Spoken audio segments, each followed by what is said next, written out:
Hey, hey, another rainy day.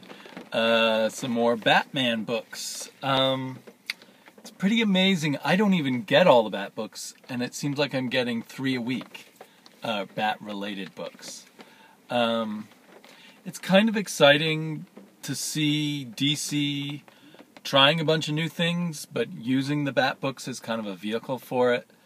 I wasn't thrilled by Batgirl. I'm going to give it another try. Because there were some things I liked. I wasn't totally taken by Gotham Academy, or I had a lot of problems with Gotham Academy, although it had a certain charm. But I read it to my daughter, and she loved it, so, that's a big plus for me. I'll be getting that. This week, we got the essentially reboot of Catwoman. They could have easily started this as a new #1 because it's a whole new chapter in Batwoman's life and a whole new approach to her. I say Batwoman. Catwoman. It's the end of the week. It's the end of my workday. Arkham Manor maybe doesn't land as far away from the typical Bat world, but there's a different feel there. And then Batman Eternal kind of just exists to drive me crazy at this point. But somehow they're using it as their spin-off. I hated last issue. I enjoyed this issue, particularly because of the excellent art. And I was glad to see the artist is Simon Colby. If you like his art, look, it's probably about to come out in trades, The Royals Masters of War. I plan to get that trade. And I think he's done a lot for 2000 AD, actually. But it also had the really great colorist on it that they've had for the past few issues with the unpronounceable name. Romulu Fajardo Jr. I'll just call him Junior. Junior is such an excellent colorist. Where has he been all my life? He elevated some art that I think I would not have otherwise liked, and he did an excellent job with this art. And even though it's quite a different kind of art than the previous 2 issues that he colored, I think that, amongst the many problems, it would really help Batman Eternal to at least keep the same colorist issue per issue. This issue almost entirely focuses on Arkham Asylum, the goings-on under Arkham Asylum with Batwing and Jim Corrigan, who should be the Spectre but never turns into the Spectre and is kind of driving us crazy. This whole supernatural story under Arkham Asylum has become a kind of a thorn in the side of us readers. One, because they dropped it for so long and came back to it. It's the one that more than anything else just does not fit in the timeline, and this issue only emphasized that. They just try to ignore that, but it seems like Jim Corrigan and Batwing have been moldering under Arkham for a week, a month. I'm not sure. Many days. Other than that, it just seems like they continue to tease this out. I think they wanted to time it exactly. They wanted to blow up Arkham just in time to blow up Arkham Hospital just in time to start up Arkham Manor. Maybe that's why they stretched it all out. I think, other than what I've already said, the one scene that really bothered me is when Batman takes out these police helicopters.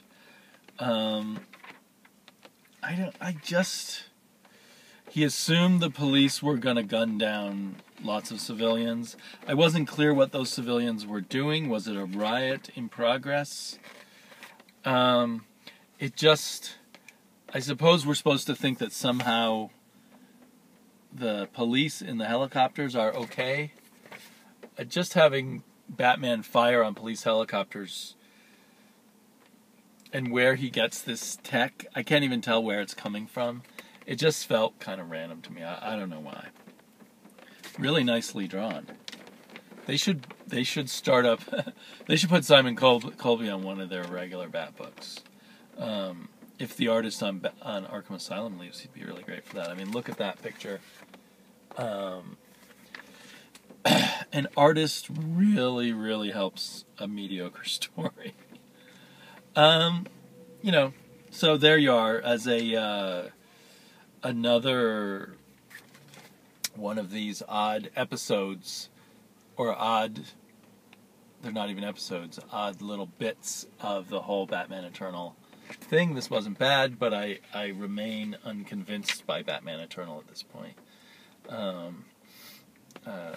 There was a sequence where they're getting a code from the Riddler. The Riddler says, you know, Arkham is just this is a big spoiler, I suppose. It doesn't really matter. But Arkham is just a piece of the plan. If you can read this, you are smart enough to know our foe. I don't know our foe. I guess I'm not smart enough. Oh, love that picture of Arkham Asylum being turned into some kind of mystical gateway. But I enjoyed the aspects of things like decoding a puzzle and Arkham being turned into a mystical gateway. I assume that Deacon Blackfire won't turn out to just be a tool of Hush. That if Hush can manipulate someone who can come back from hell and bring back the dead to life and turn people into demons and all of that, you know, that's incredible. That he can rally that much power. And you would think that someone like Batman would have no chance against him. But I just don't buy the character Hush. He deals in criminals and subterfuge and misdirection, but to be able to get involved in all the supernatural stuff, it's hard for me to buy into. And I suspect that's not where they're going. I suspect it will turn out to be someone else. Demon Black or Reverend Blackfire at this point is such an overwhelming power, at least in his little area underneath Arkham. I mean, it seems like he's killed and tortured and disfigured hundreds of Arkham inmates. Somehow no one's really noticed. Anyway, his power seems immense and overwhelming. And requiring of some kind of deus ex machina, so to speak. The Spectre is literally a deus ex machina. He comes from God. So I assume eventually the Spectre will have to solve this problem. So anyway, I guess, you know, as last week talking over it, it becomes more interesting to me. I had a lot of fun reading Arkham Manor.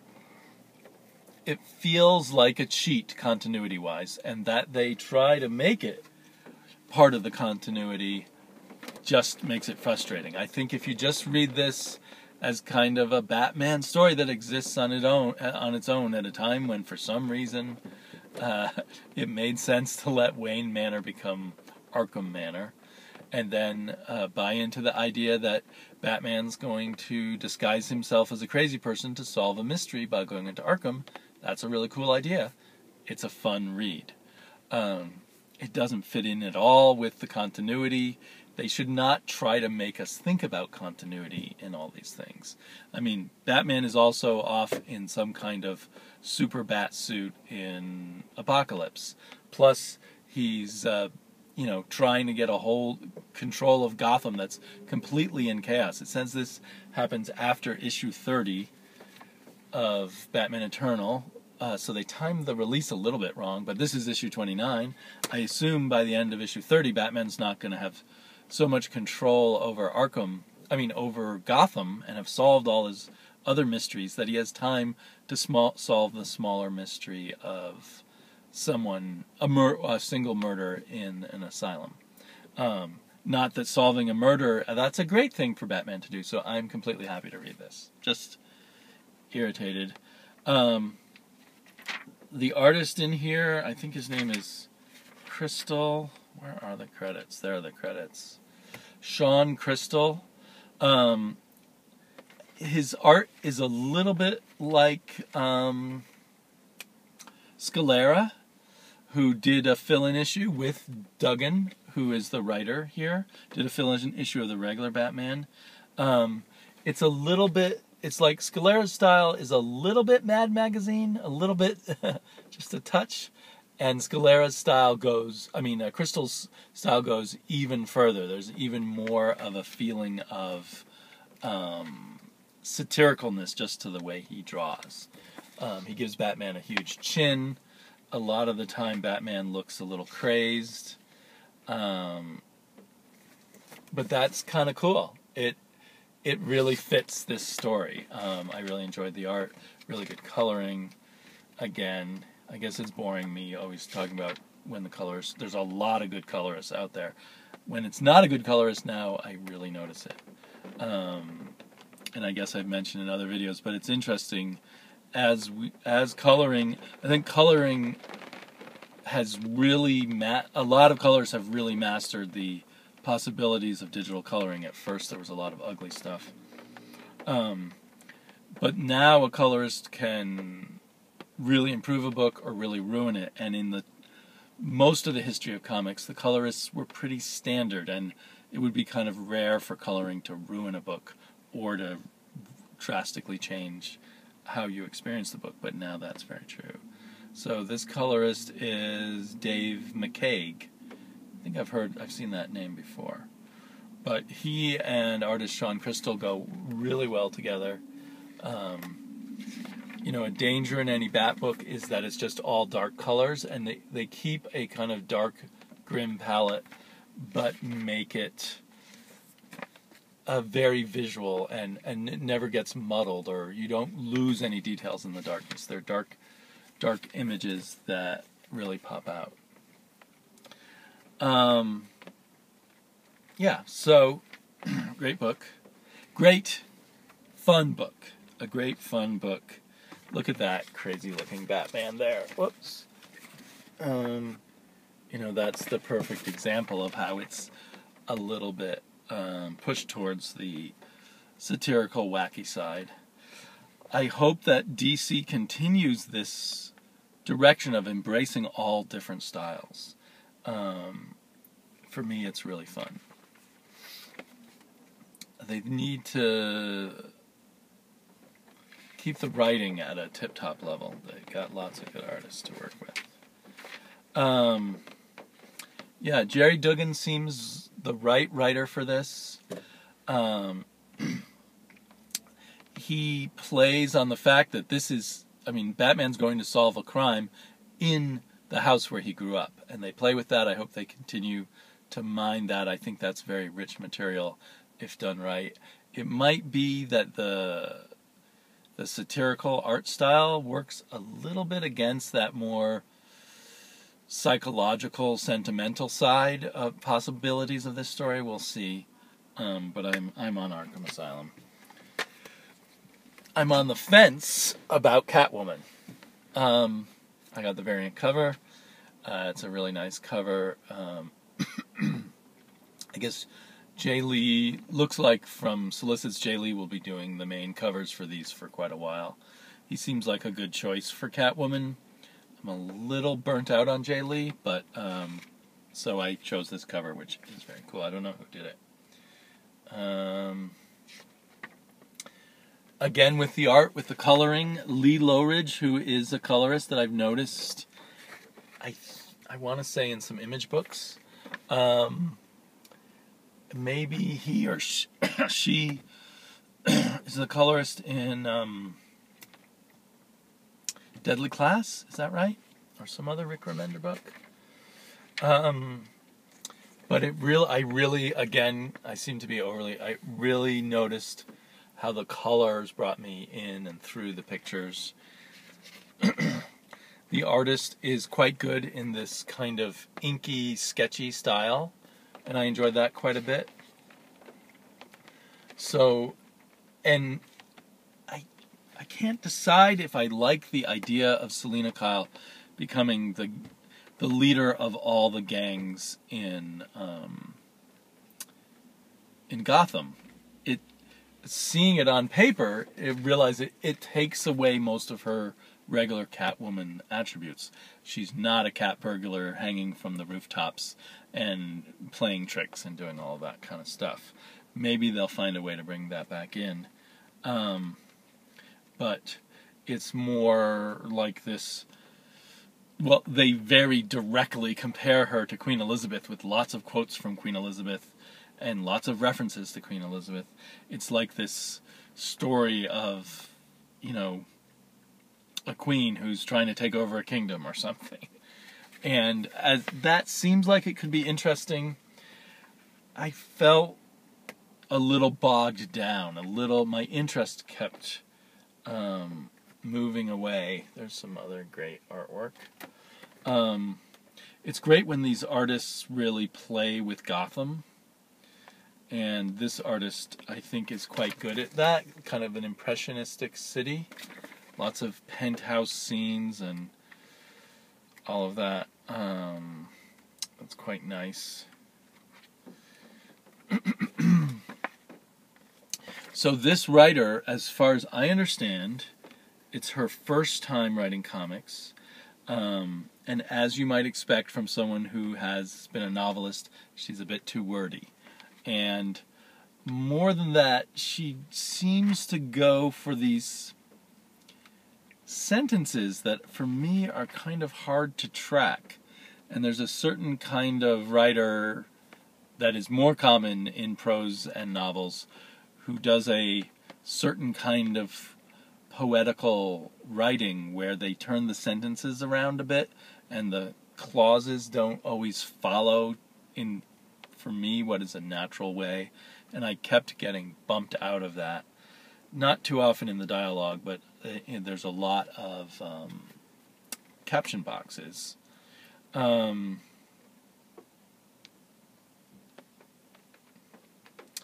They say when, I'm just randomly reading one and it probably won't be a good example. They say when Elizabeth I ruled England, she maintained the kingdom on a knife's edge using what she'd studied of Machiavelli. It's not a horrible sentence, but I think I'm a pretty good reader, and it didn't flow off the tip of my tongue.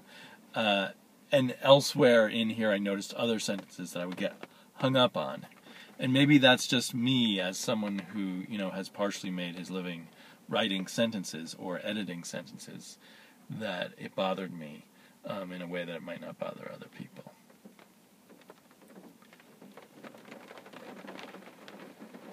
She's trying, sorry that I stopped and read, even though she's too wordy, you can see she's trying to pack a lot into each sentence and stuff, and that's part of her problem.